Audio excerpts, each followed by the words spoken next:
बारे में आपको समझना है ना। ये एक अलग सा सिस्टम है पूरा गैलेक्सी का। आइए इसके बारे में आज हम समझते हैं।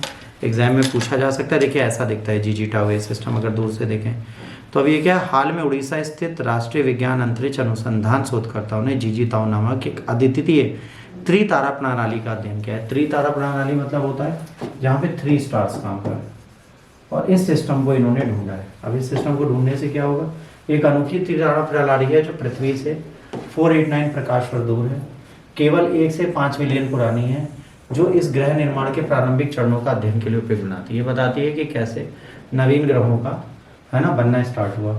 इन तारों के चारों ओर गैस और धूल से बनी एक डिस्क होती है जहां ग्रहों का निर्माण प्रारंभ होता है। अगर आप यहाँ पीछे ध्यान से देखें, ये देखिए ये स्टार्स हैं और ये जो गैस और धूल के ये गुब्बार घूम रहे हैं, इन्हीं में प्लैनेट्स बनते हैं। ये बता रहा है कि ये जो गुब्बार है यही बाद में क्या करेगा, यही ग्रहों को बनाने का कार्य करेगा।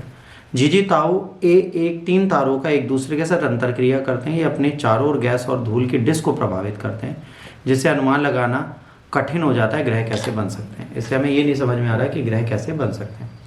तारों के बीच की ताकतों के कारण डिस्क सिर्फ एक तारे वाली प्रणाली की तुलना में अलग अलग तरीके से व्यवहार कर सकते हैं। यह आदर्श बनाती है कि अधिक जटिल बहुतारा वातावरण में ग्रह कैसे बनेंगे।